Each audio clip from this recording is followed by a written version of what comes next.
자, 이제 우리 마태복음 16장 23번째 시간입니다. 우리는 지금 3시간 아니면 4시간, 첫째 시간은 뭐 서론적이었고요. 3시간 성부 하나님, 성자 예수님, 그리고 오늘 세 번째로 성령 하나님은 왜 십자가를 증명해야만 했을까? 예수님의 그 죽으심과 부활에 대한 그 내용 중에서 성부 하나님은 왜 예수를 십자가에 죽도록 하셨을까? 또한 지난 시간에는 우리가 성자 예수님은 왜 십자가에 죽어야만 했을까? 오늘 이 시간 성령 하나님은 왜 십자가를 증명해야만 했을까? 라고 하는 그런 내용으로 시간 하나님의 말씀 안으로 함께하기를 원합니다. 마태의 16장 21절 한 절입니다. 우리 같이 봉독하겠습니다. 이때로부터 예수 그리스도께서 자기가 예루살렘에 올라가 장로들과 대제사장들과 서기관들에게 많은 고난을 받고 죽임을 당하고 제3일에 살아나야 할 것을 제자들에게 비로소 가르치시니. 아멘. 이 말씀 속에서 우리가 지난 4시간을 이렇게 지나왔습니다. 처음에는 삼위 하나님이 일체, 삼위일체, 그 일체로 이루시고자 원하신 것이 뭐일까? 라고 하는 것이죠. 그래서 인간을 구원하기 위한, 인간을 하나님의 모양과 형상으로 완성된 모습으로 이루시고자 원하는 그 상황 속에서 성부는 왜 성자를 십자가에 죽도록 했을까? 그리고 지난 시간에는 성자는 왜 십자가에 죽어야만 했을까? 그런 내용들 말씀을 드렸고, 오늘은 마지막 삼일째 하나님의 제3인 성령님은 왜 십자가를 증명해야만 할까? 라고 하는 그런 내용입니다. 제3위인 성령 하나님이 인간을 창조하실 때도 역시 혼자만 단독적인 사역이 아니라 성부 하나님과 성자 예수님과 같이 사역하셨다라고 하는 거. 성령 하나님 또한 강력하고 중요한 역할, 그 사명을 부여받으신 것이 분명하죠. 바로 오늘 내용이 바로 이 성령 하나님의 중요한 역할, 중요한 그 사명이 무엇인가? 그것이 바로 십자가와 아주 깊은 연관이 있고 십자가에 이어지는 은혜다라고 이렇게 말할 수 있습니다. 그 성령 하나님은 인간을 창조하실 때에 절대 빼놓을 수 없는 엄청나게 중요한 부분을 담당하셨습니다. 즉 예수님으로부터 부여받은 그 영생권, 우리는 예수님의 십자가 안에서 영적인 권능이라기보다는 권능이 아니다라고 말할 수는, 그렇게 말해서는 안 되고요. 예수님의 영원한 생명, 권능이라기보다는 생명이다라고 하는 것이죠. 그래서 구원을 받은 생명, 신생, 뭐 이렇게도 말하죠. 그리고 새롭게 다시 태어났다라고 하는 바로 그 예수님의 영원한 생명권, 영생권을 그 영원한 생명의 권능을 부여하는 그러한 사역을 성령 하나님께서 담당하셨다라고 하는 것입니다. 이게 무슨 말일까라고 하는 것이죠. 영권이라고 하는 것은 우리가 지난 시간에 이제 뭐 영원한 생명이다라고 하는 부분을 이야기를 하면서 이렇게도 영적인 권능이다라고 이렇게 이야기할 수도 있다라고 잠시 말씀을 드렸는데, 영원한 권능이라기보다는 영원한 생명이다라고 하는 부분으로 그렇게 말씀을 드렸었죠. 그래서 그 예수님으로부터 영원한 생명이라고 하는 거, 그래서 방금 앞에 그렇게 영적인 권능이라고 설명하고, 어쨌든 또 다시 이 시간에는 성령 하나님이 그 영권을 다시 말하면 권능은 권능을 부여하신다라고 하는 말인가, 이 말을 좀 뺐으면 좋겠는데 이건 없어도 될 것 같죠. 자, 그러나 이 명백한 구분, 다시 말하면 예수님의 십자가의 은혜와 성령 하나님의 그 은혜, 이것을 구분할 수 있어야 된다라고 하는 것입니다. 이것을 제가 이렇게 한번 비유를 해봤습니다. 이해가 좀 쉽도록 제가 그 성자 예수님의 십자가의 은혜와 성령 하나님의 성령 세례의 은혜가 어떻게 다른가라고 하는 것을 제가 이렇게 비유를 해봤는데 좀 이해가 될는지, 이해가 잘 됐으면 좋겠는데, 오늘날 우리나라에는 엄청나게 많은 자동차들이 굴러다니고 있죠. 그런데 어떤 한 사람이 열심히 운전학원에 다니면서 드디어 면허증을 땄습니다. 그런데 그렇게 운전 면허증을 땄다고 해서 곧바로 자유자재로 속도를 내면서 안전하게 운전할 수 있느냐라고 묻는다면 아니다 라고 이렇게 대답할 수 있겠죠. 아니다. 운전 면허증을 땄지만 곧바로 그냥 뭐 아주 자유자재로 운전할 수 있는 건 아니죠. 그런 어느 정도의 훈련, 다시 말하면 경험적으로 손에 익도록, 몸에 익도록 하는 것이죠. 경험적으로 차를 조작하는 훈련, 이것이 절대로 필요합니다. 만약 면허를 땄다고 해서 곧바로 차를 몰고 차량의 통행이 많은 시내 한복판으로 나갔다가는 거의 다른 차량의 운행을 방해하는 골칫거리로 전락해 버릴 것입니다. 가끔 가다가 뭐 초보 운전해가지고 뒤에다가 그 붙이고 다니는 차량들을 간혹 볼 수 있죠. 그러면 뒤에서 그 따라가다 보면 굉장히 답답합니다. 차량이 제대로 쭉쭉 원활하게 흐름을 끊지 않고 흘러가야 되는데 차량의 그러한 원활한 흐름을 끊게 되는 그러한 일들이 초보 운전자들에게는 있죠. 차를 빨리 숙달되게 운전하지 못하기 때문에 그렇죠. 그렇게 자동차에 대해서 제대로 파악도 안 된 상태이기 때문에 그렇죠. 어떻게 조작하는지 아직은 손에 익지 않았기 때문에 능수능란하게 조작할 수가 없더라 이 말입니다. 그 초보 운전자는 반드시 어느 정도의 운전하는 경험을 쌓아야만 합니다. 그렇게 자동차를 조작하는 경험이 쌓이게 되고서야 그는 다른 차들의 대열에 합류해서 차들의 흐름에 방해하지 않는 부드러운 운행의 운전자가 될 수 있다는 것을 모르는 사람이 없을 것입니다. 바로 이런 예화와 같이 우리 신앙에도 적용해 보면 예수님의 십자가에 의해서 대속해 주심으로 부여한 그 영적인 권능, 다시 말하면 영적인 생명이라고 그러죠. 이 생명을 받았다 할지라도 다들 능수능란하게 그 영적인 그 생명이 영적인 권능과 함께 사용될 수는 없다라고 하는 것입니다. 자, 그런데 이때 그렇게 영적인 권능을 아주 능수능란하게 사용할 수 있는, 능수능란하게 사용할 수 있다라는 말이 좀 어설픈데, 그래도 제가 이 말씀을 어떤 단어로 표현해야 할지 몰라가지고 그냥 이렇게 썼습니다.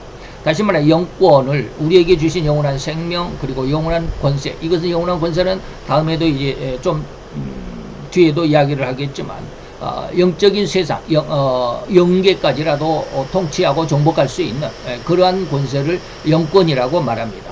그래서 이러한 권세를 능수능란하게 발휘할 수 있는 그 능력을 바로 성령 하나님께서 부여하신다라는 것입니다. 그래서 사도행전 1장 8절이 바로 그 의미를 아주 강력하게 말씀하고 있는데, 성령이 너에게 임하면, 성령 하나님이 너에게 임하면 너희가 권능을 얻고 땅 끝까지 간다 라고 하는 것입니다. 저도 요즘에 굉장히 마음속에 안타까운 것이 그것입니다. 우리의 마음이 세상 속에, 세속 속에, 다시 말하면 우리는 어머니 배에 잉태될 때부터 이미 죄인의 모습으로 잉태가 된다. 이것이 바로 시편 50편인지 55편인지 다윗이 고백한 것이죠. 내가 죄악으로 인해서 내 어머니 뱃속에 잉태되었다 라고 이렇게 말하고 있습니다. 그러니까 인간은 그 생명이 엄마 뱃속에 잉태되는 그 순간부터 이미 죄인이었다. 죄인으로 말미암아 잉태가 됐다. 죄로 말미암아 잉태가 되었다라고 이렇게 말하고 있죠. 그래서 그러한 심성으로 세상에 태어나고 그러한 죄인의 심성으로 세상을 살아가다 보니까 우리 마음속에는 완전히 죄에 대한 그리고 의는 만분의 1도, 1만분의 1도 의에 대한 것은 없는, 완벽하게, 100% 완벽하게 우리는 죄의 모습으로, 죄의 습성으로, 죄의 생각과 죄의 마음으로만 살아가고 있습니다. 그러다 보니까 이러한 죄의 마음이 우리가 예수를 믿었다고 할지라도 우리 마음이 완전히 영적인 것으로 바뀐 것은 아닙니다. 그렇기 때문에 예수를 믿는 사람이 예수를 믿는다라고 하는 성도가 또 좀 더 신앙이 깊어서 집사가 되고 장로가 되고 권사가 되고 심지어는 훈련을 받아서 전도사가 되고 목사가 되었다 할지라도 우리 인간의 그 육신의 죄성은 결코 버릴 수가 없더라 라고 하는 것입니다. 그래서 제가 늘 이야기합니다. 신앙과 신학은 전혀 다르다 라고 하는 말씀을 가끔가다 드리죠. 그런데 이 신앙과 신학이 전혀 다르다라는 말씀 속에서 우리는 이 신앙이 내 마음을 점령하고 내 마음을 변화시켜야 됩니다. 다시 말하면 우리가 아까 말씀드렸듯이 죄로 말미암아 어머니 뱃속에 잉태가 되고 그리고 세상에 태어나고 세상을 살아가는 그 마음이 우리는 완전히 죄의 마음으로 살아가더라고요. 그러다 보니까 의에 대해서는 전혀 1.1획도 의로운 마음은 없었다라고 말씀을 드렸죠. 그 마음이 완전히 변화가 돼서 우리 마음속에 하나님의 은혜로, 하나님의 능력으로, 하나님을 믿는 믿음으로 아주 충만하게 완전히 100% 변화가 되었을 때 우리는 세상에 대해서 하나님의 의도가 어떻게 나타날 것이고 그리고 하나님의 의도를 세상에 어떻게 이루어 갈 것인가를 아주 강력하고 담대하게 이것이 바로 그러한 심성들이 바로 이제 사울이 변화해 사도 바울이 된 것처럼 또한 예수님의 제자들이 성령 세례를 받고 다 순교에 이르기까지 헌신하고 충성했던 것처럼 그 마음이 다시는 이 세상으로 휩쓸리지 아니할 수 있는 이러한 은혜가 뭐냐면 바로 권능을 얻었다라고 이렇게 말하고 있는 것입니다. 그래서 이 권능은 결코 자기의 영광이나 자기의 명예나 자기의 욕망 속으로 휩쓸리지 않습니다. 우리가 다음 시간에는 이제 베드로의 그 주여 그리 마옵소서라고 예수님의 길을 가로막는 그런 사태가 있기도 하는데 바로 그러한 마음이 이후에 이제 성령 세례로 인해서 다시 말하면 예수님의 말씀에 의해서 내가 닭 두 번 울기 전에 내가 세 번 나를 부인하리라라고 하는 이 말씀의 은혜 안에서 완전히 그는 인간의 연약한 모습을 발견하게 되고 그로 인해서 이후에 이제 얼마 되지 않아서 한 10여 일 후에 예수님의 뭡니까 마가다락방에서 이제 사도행전 2장에 그렇죠. 성령 세례를 받고 나니까 다시는 예수님을 부인하거나 거부하거나 반대하지 않는 그러한 거꾸로 십자가에 거꾸로 매달려 죽을 수 있을 정도로 그 마음에 완전한 하나님의 은혜가 있더라 라는 그런 내용입니다. 그래서 이 너희가 권능을 받고라고 하는 것은 바로 그러한 의미입니다. 전혀 세상으로서는 그의 마음을 유혹이나 현혹이나 어떻게 이렇게 겪는지라도 할 수 있을 정도가 되지 못하는 결코 세상이 그를 유혹할 수 없는 그러한 모습이 바로 여기에서 성령이 임하면 너희가 권능을 얻는다라는 그런 의미입니다. 바로 이 일을 이루시기 위해서 성령 하나님께서 오늘 예수님의 십자가의 대속에 이어서 성령의 세례로 이 땅에 사역을 이루신다라고 하는 것입니다. 또한 이런 사역을 성령 하나님께서 하실 것이라고 예수님도 친히 우리에게 알려주시기도 했습니다. 제가 늘 말하는 요한복음 16장 7절로 11절입니다. 그래서 내가 떠나가는 것이 너에게 큰 유익이다. 내가 떠나가지 않으면 보혜사가 너에게 오시지 아니할 것이고 그리고 내가 가야만 너에게 이 보혜사를 보내줄 거야 라고 해서 그런데 그가 와서는 세 가지 사역을 할 겁니다. 죄에 대해서, 의에 대해서, 그리고 심판에 대해서 세상을 책망하시겠다라고 하는 것입니다. 그런데 여기서 중요한 것은 다 세 가지가 다 중요하죠. 그런데 제가 늘 말씀드렸던 것처럼 예수님은 다시 한번 이야기합니다. 죄에 대하여 성령이 너희를 책망하실 것인데 그 죄에 대하여 책망하신다라는 의미가 뭐냐면 너희가 나를 믿지 아니합니다. 참 희한하죠. 우리가 예수의 십자가 그 이야기가 바로 뒤에 이제 그 설명을 합니다. 곧 예수님은 자기가 반드시 다시 하나님께로 아버지께로 가야만 즉 다시 말하면 승천해야만 우리 신자들 성도들에게 유익이 있다라고 이렇게 선언했죠. 그 유익이 뭐냐? 보혜사 유래의 성령님이 오셔서 너희 성령 속에 세 가지를 책망하시게 될 것이기 때문에 이 책망을 받는 것이 최고의 유익이다라고 이렇게 말씀하시는 것이죠. 그런데 그렇게 보혜사 유래의 성령 하나님이 오셔서 세 가지의 사역을 하실 것인데 그것은 의에 대해서 그리고 죄에 대해서 그리고 심판에 대해서 세상을 책망하실 것이라는 이 세 가지 사역을 보혜사 성령이 하실 것이다. 그 3대 사역 중에 가장 우리를 의아하게 하는 좀 고개를 깨우타게 하는 도대체 이 말이 무슨 말일까 라고 의아하게 하는 사역이 있습니다. 그게 바로 첫째 말하는 죄에 대한 책망이라는 부분입니다. 우리는 이미 신자는 다시 말하면 영원한 생명을 얻는 자는 왜 영원한 생명을 얻었습니까? 예수님의 십자가의 대속으로 구원을 받을 때 이미 얻었습니다. 그때 우리는 모든 죄를 회개함으로 구원된다라는 것을 모를 리가 없었을 텐데 이걸 누가 말합니까? 예수님이 지금 말씀하고 계시죠. 예수님이 십자가의 사건 속에서 인류는 구원을 얻는다라고 하는 자기 스스로의 사역에 대해서 예수님이 세상의 비밀을 선포했고 그 비밀로 인해서 수없이 많은 사람이 구원을 얻었는데 예수님은 또한 다시 한번 예수님의 십자가 대속으로 구원을 얻은 그들에게 다시 말하면 그들은 모든 죄를 회개함으로 구원됐다라는 것을 이루신 바로 그 장본인인 예수님 뒤에 오시는 보혜사 성령님이 다시 말하면 예수님이 승천 이후에 오실 보혜사 성령님의 사역이 성도들의 죄를 책망하신다라는 이런 말이 첫 번째로 오게 되더라고요. 그래서 이것을 예전에도 이것을 구분해서 제가 설교를 들은 적이 단 한 번도 없습니다. 그래서 이것을 설교한 목사님, 제가 뭐 많은 우리나라의 전국적인 어떤 목사님들의 설교를 다 처음부터 끝까지 다 들어본 것도 아니지만 이러한 내용을 설교하시는 분들이 거의 없는 것이 아니라 아직 보지 못했습니다. 근데 그게 바로 이 너무나도 중요한 차이점이다라고 하는 것이죠. 자, 그렇습니다. 바로 여기 보이사 유래의 성령 하나님이 성도들의 죄를 책망하셔서 예수를 알지 못했던, 아니 예수를 알기 때문에 우리가 예수의 대속의 십자가의 그 대속의 피해 공로, 보혈의 공로를 알고 구원을 받았는데 예수를 몰랐다고? 그러죠. 예수를 알지 못했던. 이거 참 기가 막히죠. 이 말이 무슨 말이냐면 잘못된 신앙이다 라고 이렇게 말합니다.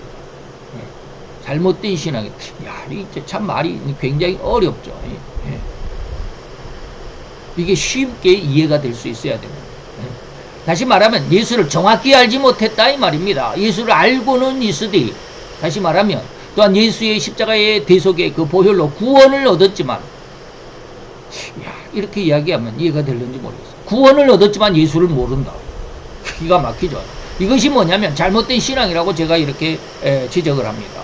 우리가 흔히 말하는 육신적인 신앙이다, 세속적인 신앙이다, 이렇게 말하는 것이죠. 그래서 이 잘못된 신앙을 성령 하나님께서 가장 올곧고 가장 능력 있는 신앙으로 바로잡고자 하시는 이 사역이 성령 하나님의 사역입니다.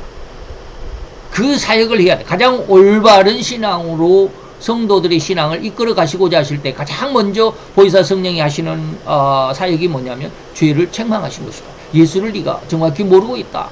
다시 말하면 이게 무슨 뜻이냐면 마치 사울이었던, 우리가 너무나도 잘 아시죠? 사도 바울. 사울이 여호와 하나님을 믿는다고 하면서 당대 최고의 신학교인 가말리엘의 신학을 졸업했다라는 그 사실이 그로 하여금 최고의 자부심을 갖게 하는 상황의 한 단면이었습니다.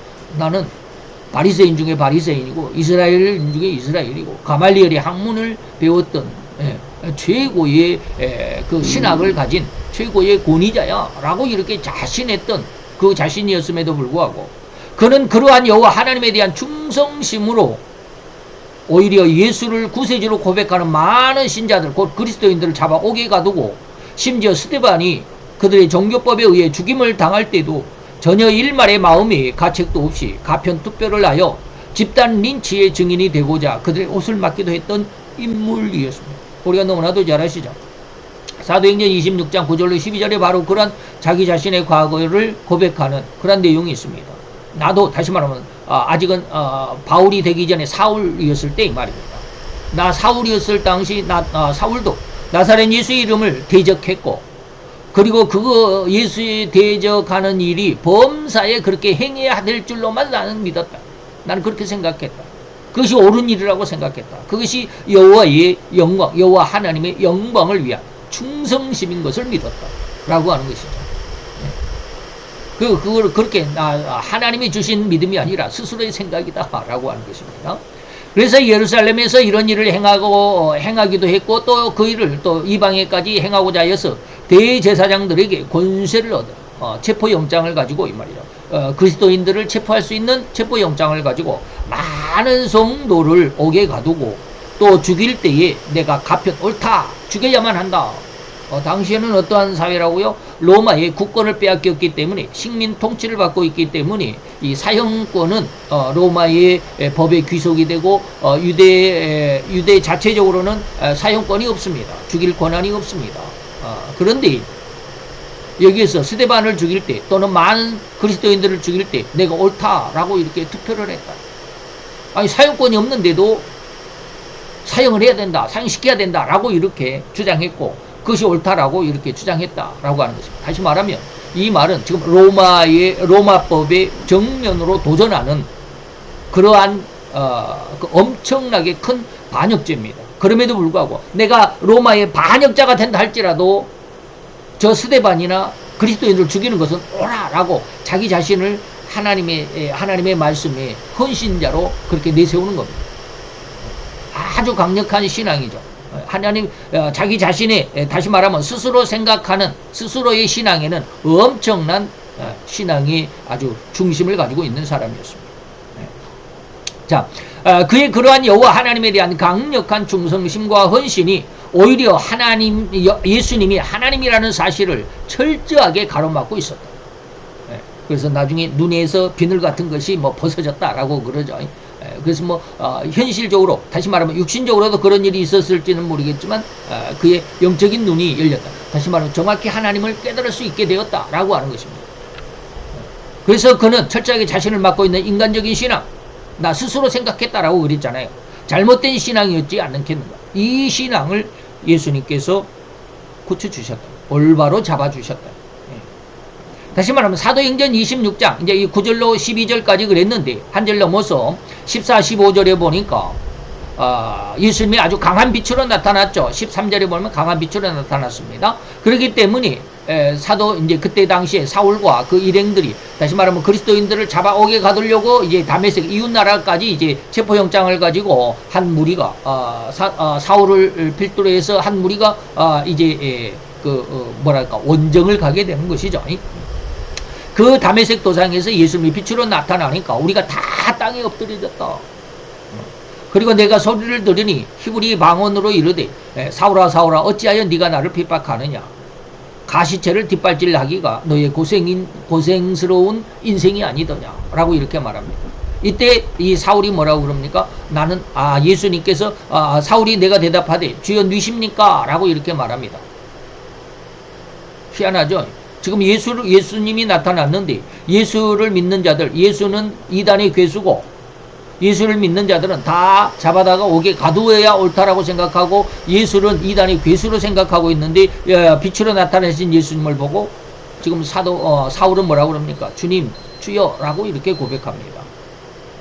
기가 막히죠.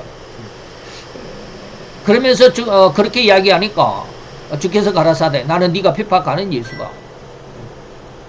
자, 이러한 사울 시절의 신앙과 같은 신앙인들, 다시 말하면 하나님을 믿는다라고 하면서 정확히 하나님이 어떠한 하나님인지를 모르고 있는, 그저 나는 그냥 믿음이 최고야, 그냥 믿으면 돼.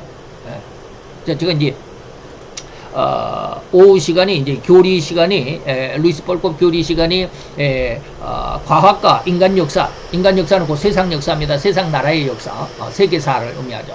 그래서 하나님이 과학과 그리고 인간 역사 속에 세상 세계사 속에 하나님을 증거한다라는 말을 이제 한 다음 주쯤부터 이제 이야기가 나오는데 그런 설교가 나올 것인데 그 중에 이제 제가 지난주에 그렇게 말씀드렸습니다. 과학이 일반 계시 속에 과학이 있으면서 그 과학이 그 일반 계시가 하나님을 증거한다라는 이 말씀을 드리면서 이제 그런 말씀이 나오겠지만 하나님은 세상 모든 것을 하나님의 권능으로 이렇게 창조하셨기 때문에 그 하나님의 권능 속에는 모든 것이 들어있다라는 말씀을 우리가 이해할 수 있어야 된다라는 말이 나올 겁니다. 다시 말하면 하나님은 세상을 과학으로 하나님이 과학의 어떠한 은혜, 과학의 어떤 뭐랄까 원리를 가지고 세상을 창조하지 않았다면 세상 사람들은 이 과학이라고 하는 과학이라고 하는 이 학문을 발전시킬 수 없었을 것입니다. 저도 이제 창조과학의 13강좌를 제가 안 들어본 것이 아니에요. 한 2번 들었습니다. 한 강좌에 한 2시간씩 되는데 그게 13개입니다. 13개인데 그래서 한 2번 정도 들었습니다. 그리고 이번에 이제 2번 정도 한 10년 전의 일이죠. 그게 김명현 박사님이 강연한 지가 10년 넘었습니다. 근데 그거 지금도 이제 떠돌아다니는데 그것을 가지고 과학이 하나님을 증명한다라고 하는 교리, 루이스 폴컵 교리의 그 한 문장을 가지고 제가 이제 13편의 과학이 하나님을 증명한다라고 하는 창조과학의 그 13편의 그 김명현 박사님의 강의를 한 시간당 2시간이라고 그랬죠. 한 강의당 2시간인데 이것을 한 35분에서 40분 정도로 이렇게 축약을 하다 보니까 굉장히 힘들어요. 내가 뭐 과학을 잘 알아가지고 핵심을 알아가지고 이게 딱 핵심만 뽑아내는 것이 아니고 그래서 지금 제가 그걸 다시 들어야 됩니다. 2시간짜리를 한번 듣고 그것을 이제 기도하면서 또 머릿속에 막 굴려가면서 무슨 말을 해야 되는지 이런 걸 쭉 지금 뽑아내는데 지금 4시간인가 4 강의를 지금 요약을 해놨는데 4번째가 뭐냐면 기적과 영혼입니다. 기적과 영혼에 대해서 그 내용 뭐 그때 가서 이야기를 하겠지만 그때 가서 이야기합시다. 가우지간 어쨌든지 우리는 이 세상 속에서 하나님의 영광, 하나님의 신성의 신성, 하나님의 능력, 이것이 로마서 1장 20절처럼 세상 속에 들어있다. 근데 그 상황 가운데서 우리가 하나님을 알고 있다고 하면서도 하나님을 잘 모르는 이러한 상황이 너무너무 많습니다. 그래서 바로 이러한 모습, 사울은 하나님 앞에 정말로 충성된 그런 모습이었는데 오히려 하나님을 잘 모르는, 여호와 하나님에 대해서는 잘 알았잖아요. 예수에 대해서 몰랐죠. 여호와 하나님이 삼위일체시기 때문에 여호와 하나님을 안다라고 하는 것은 곧 예수를 아는 것입니다. 그러니까 너희가 아버지를 아느냐? 그럼 나도 알았어야지. 예수님이 그렇게 요한복음에 이야기하잖아요. 너희가 하나님을 안다라고 하면서, 아버지를 안다라고 하면서 나를 모른다라고, 나를 이해하지 못하고 나를 받아들이지 못하는 것은 너희 속에 마귀가 가득 차 있기 때문이다. 거짓말하는 마귀의 거짓에 속고 있다라고 요한복음에 분명히 밝히고 있습니다.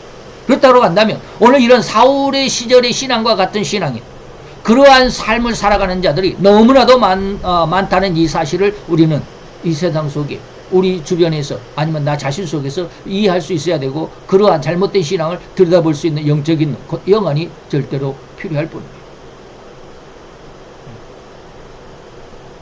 자, 이렇던 예수님의 십자가의 대속의 은혜와 또 나아가서는 보혜사 유래의 성령 하나님이 죄에 대한 책망하신다라는 이 차이를 우리가 명확하게 깨달을 수 있고 깨달아야만 합니다. 예수님의 사역과 성령 하나님의, 보혜사 유래의 성령 하나님의 사역이 어떻게 다른지, 어떠한 차이가 있는지, 어떠한 특색이 각각에 있는지를 알아야만 된다 이 말입니다. 근데 우리는 이걸 거의 다 모릅니다. 어떤 분이 그러셨을까? 예전에 제가 기억을 하고 있는 것은 뭡니까? 허드슨 테일러가 말고 여기 책에 누구 응답받는 기도 누구 책이 얼른 생각이 안 나네. 찰스 스펄전. 스펄전 목사님이 생각이 안 나가지고. 스펄전 목사님이 아마 그랬던 것 같아요. 그래서 우리가 명확하게 하나님을 깨닫고 있어야 되고 깨달아야만 한다라고 하는 사실을 우리가 우리 알아야 됩니다. 우리는 알고 있다 하면서도 하나님에 대해서 전혀 모르는, 여호와 하나님을 잘 안다라고 한다면 예수님에 대해서도 잘 알아야 되겠죠. 근데 우리가 그걸 모르고 있다 이 말입니다. 다시 말하면 우리는 한쪽 편만 알고 있어요. 여호와 하나님에 대해서만 알고 있었고, 사도 바울도 그랬죠. 여호와 하나님에 대해서만 알고 있었고, 하나님의 또 다른 방편인 성령 하나님이나 성자 예수님이나 성령 하나님에 대해서는 전혀 알지 못했다. 이러한 상황입니다. 오늘날 우리 신앙인들도 역시 마찬가지입니다. 그래서 오늘날에는 우리가 성자 예수님에 대해서 우리 신약, 오늘날 우리 세계적으로 다 그러겠죠. 스펄전 목사님이 그런 이야기를 했다고요. 예수님에 대해서는 너무 잘 아는데 성령에 대해서는 거의 무지한 상태예요. 그러니까 이 찬양 속에서도요, 성자 예수님의 복음 보혈에 대한 이러한 찬양을 엄청나게 많습니다. 근데 성령 하나님을 찬양하는 찬양은 거의 성자 예수님을 찬양하는 찬양보다 한 10% 정도, 20% 정도밖에 안 되는, 성령 하나님에 대한 찬양은 거의 없는 그런 상황이다. 스펄전 목사님 아마 그런 말씀을 하셨던 것 같아요. 그런 것처럼 우리는 한쪽은 잘 알고 있는데 한쪽은 잘 모르는 이런 상황이 오늘 예수님께서 보혜사 성령이 오시면 바로 그런 상태를, 너희가 나를 알고 있다라고 해서 나를 믿고 십자가의 대속을 믿어서 구원을 받았다라고는 하지만 이게 도대체 뭔 뜻인지도 모르고 있다. 이렇게 이야기하면 이해가 될 수 있을지 모르겠습니다. 다시 말하면 이 두 차이를, 예수님의 십자가와 보혜사 유래 성령님의 3대 책망의 이 두 차이를 명확하게 우리가 깨달을 수 있고 깨달아야만 합니다. 이게 절대 신앙으로 가는 철칙, 기준, 표준이 되는 것입니다. 그런데 그러한 차이를 분명하게 구분하신 주님도 그의 행하신 설교에서 산상수훈에서 그렇게 말씀하셨습니다. 늘 말씀드렸죠. 심령이 가난한 자와 애통하는 자의 차이를 알아야 된다. 이것을 절대로 혼동해서는 안 된다라고 제가 늘 말씀을 드렸습니다. 다시 말하면 3절에 심령이 가난한 자라고 하는 것은 예수님의 십자가의 대속으로 받은 구원의 은혜를 받은 자이고, 4절에 애통하는 자는 보혜사 유래의 성령 하나님의 은혜다라고 하는 이 차이를 알아야 되는데 오늘날에는 이것을 거의 구분하지 못하는 이런 목사님들이 너무 많습니다. 이런 설교자들이 수없이 많습니다. 이 십년가난과 애통을 절대로 혼용해서는 안 된다는 것을 절대적으로 기억하고 이것을 분류할 수 있어야만 합니다. 그 십년가난이 죄를 회개함이고, 이 죄를 회개함은 예수님의 십자가의 대속의 은혜이며 능력이라고 한다고 할지라도, 그래서 우리가 구원은 분명하게 약속이 되어졌고 받았다라고, 구원은 받았다라고 할지라도 아직은 우리는 예수님의 정확한 의도 혹은 삼위일체 하나님의 정확한 의도를 아직은 다 알지 못한 상태라는 사실을 요한복음 16장 방금 여기에서 말하는 이 내용을 보아서 우리가 아직은 예수님에 대해서 정확히 다 모르고 있구나 라고 하는 것을 깨닫게 되기를 바랍니다. 여기에서 요한복음 16장에서 밝히 알려주시는 것이라고 말할 수 있습니다. 그래서 아직은 정확한 하나님의 의도, 하나님의 진리를 알지 못한 이 상태를 보혜사 유래의 성령님이 오셔가지고 그 죄를 책망하신다라는 겁니다. 그래서 이것을 알게 하는 것은 뭐입니까? 나중에 이제 뭐 여기서는 설명을 안 드렸지만 의에 대한 것입니다. 의에 대한 책망을 받게 되면 하나님의 의도, 성부 하나님께서, 성자 예수님께서, 성령 하나님께서, 다시 말하면 삼일체 하나님이 세상 속에서 무엇을 하시고자, 또 어떻게 그것을 이루시고자, 그래서 어떤 결과를 얻고자 하시는가를 알게 되는 은혜가 뭐냐면 의에 대한 책망입니다. 다시 말하면 이 의에 대한 책망이라고 하는 것은 뭡니까? 내가 아버지께로 가니 너희가 다시 나를 알지 못한, 보지 못한다. 내가 하나님으로부터, 성부 하나님의 보내심을 받아서 아기 예수로, 인간의 육신을 입어서 아기 예수로 온 사건, 그 의도, 그리고 내가 세상 속에서 3년 동안 너희들에게 이렇게 가르쳤던 그 내용들, 그 내용들이 성령 하나님께서 우리에게 그 내용을 깨닫게 하시는 은혜, 이것이 바로 의에 대한 책망이다라고 하는 것입니다. 그래서 이 두 차이를 이해하고 깨달아야만 합니다. 마태오 5장 3절 4절에 이 차이를 말합니다. 다시 말하면 10년 가난과 애통의 차이가 어떠한 것인가를 우리는 알아야 돼요. 즉 10년 가난한 자는 분명히 영적인 권능을 얻는다라는 자격증입니다. 다시 말하면 운전면허증이다. 곧 합격증을 받았을 뿐이고, 단지 이 자격증을 얻었다 할지라도 이른바 운전학원에서 모든 훈련을 잘 받아서 운전면허증을 취득했을지라도 아직은 차를 운전하고 조작하는 상황에서는 미숙하기 때문에 더욱 현장에서 실전의 경험을 더욱 쌓아야만 하는 과정이 남아있다라는 그런 상황과 같다. 이 성부 하나님의 십자가의 대속과 성령, 보혜사 유래의 성령의 하나님과의 이 관계는 예수님의 십자가의 은혜 안에서 운전면허증은 땄지만 아직은 이게 뭡니까? 이 일반 도로에서 신나게 달릴 수 있는 그런 능력이 아직은 안 된 것처럼 이 말이죠. 성령 하나님이 역사하시면 우리는 그 영적인 권능을 충분히 활용할 수 있다라고 하는 것입니다. 자, 그래서 성도에게는 예수님의 십자가의 대속과 구원의 은혜를 얻어서 이후 성령 하나님의 권능이 입혀져서 이제는 자유자재로 능수능란하게, 참 이 말이 어설프기는 한데 어떻게 표현할 수가 없어가지고 그냥 제가 사용을 했습니다. 그러니까 성령 하나님을 자유자재로 능수능란하게, 이렇게 하면 꼭 성령을 우리가 부리는 것 같은 그런 느낌이 드는데, 이것은 어떠한 다른 말로 제가 어떻게 표현할 수가 없어가지고 그냥 이렇게 썼습니다만, 다시 말하면 이것은 이 다음에 이야기를 합니다. 다음에 요 뒤에서 이야기를 하니까 그때 이야기를 하고요. 능수능란하게 아직은 절대적으로 하나님의 의도에 걸맞게 발휘할 수 있다.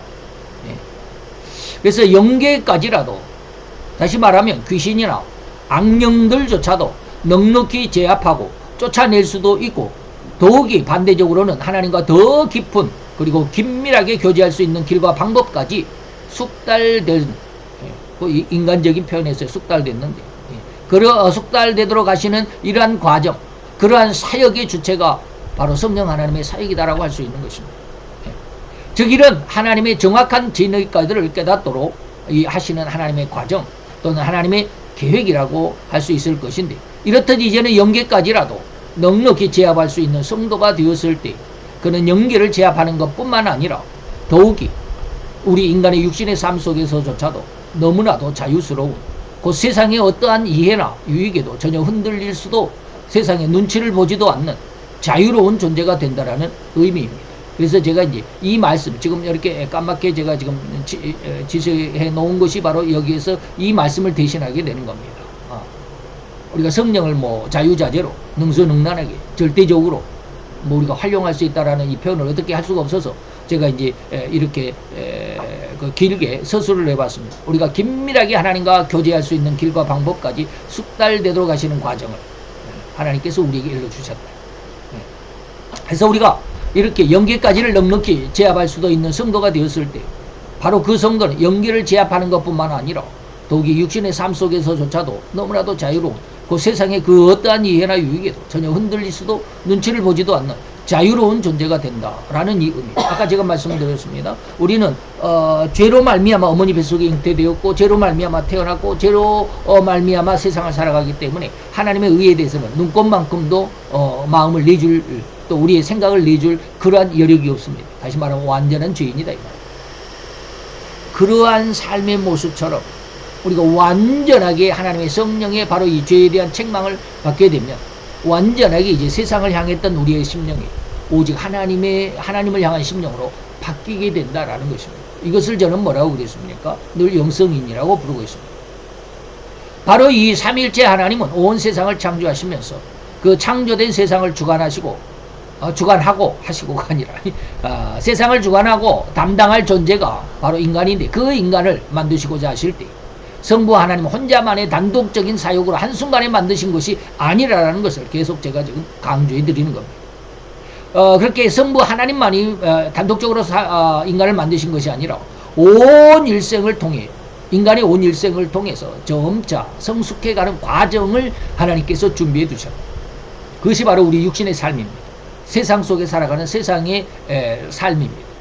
이러한 성장 과정을 통해서 진정한 인간으로 완전한 인간으로 이게 또 갑자기 또 뭐가 이렇게 나타나. 진정한 인간, 완전한 인간, 그래서 영계까지라도 넉넉히 정복하고 제압하는 영성인으로 만들어 가시고자 하셨다. 이것이 바로 하나님의 삼위일체 하나님이 일체로 삼위 하나님이 일체로 인간을 향한 하나님의 귀한 뜻을 두셨고 그 일을 이루어 가시는 아주 심각하게 아주 세밀하게 심혈을 기울여서 인간을 만드신 창조의 과정들이다 라고 이렇게 말할 수 있는 것입니다. 그래서 이것을 잘 이해할 수 있었으면 좋겠습니다. 제가 이 시간에 성령 하나님에 대한 이 내용들을 제가 잘 설명했는지는 모르겠습니다. 그래서 이러한 내용들을 우리가 잘 이해할 수 있다면 성부 하나님이 인간을 어떻게 만드셨고 왜 만드셨고 성자 예수님은 그 만들어진 인간 속에 무엇인가를 어떻게 하셨는지 그리고 그 이루신 것을 또 성령 하나님께서는 우리에게 역사하실 때 어떠한 결말이 오게 하실는지 그 결말을 여러분들이 잘 이해할 수 있는 귀한 은혜의 모습들로 잘 성장할 수 있기를 바랍니다. 이 영성이라고 하는 것을 여러분들이 잘 이해할 수 있었으면 좋겠습니다. 기다려. 할렐루야. 주님, 오늘도 여호와의 귀한 은혜 마음총을 감사드리나이다. 영광 앞에 있는 사랑하는 귀한 아들과 딸들이 세상을 살아가면서 아버지 우리가 우리 심령 속에 오로지 세속적인 그리고 세상적인 더 나아가서 우리의 육신적인 그리고 세상의 욕망과 그리고 야망을 결코 버리지 못하는 안타까운 그 죄의 심성을 어찌해야 할지 다시 말하면 이 마음 이 심성을 가지고 주 앞에 나와 엎드려 부복하여 싸우니 아버지여 이 시간 삼위 하나님께서 일체로 이루시고자 원하셨던 그 뜻을 다 들었사오니 아버지여 그 말씀 속에서 올곧은 신앙으로 성장해가며 진정 하나님께서 선의 온전히 기뻐하실 만큼 아름답고 귀한 신앙으로 성장해가는 하나님의 아들로 딸로 잘 양육을 받을 수 있고 하나님의 인도하심 하나님의 보호하심 속에 있게 되기를 간절히 기도하고 축원하옵나이다. 아버지 역사하실 것을 또 역사해 주심을 믿고 감사를 드립니다. 예수 그리스도의 이름으로 기도하여 싸움나이다. 아멘.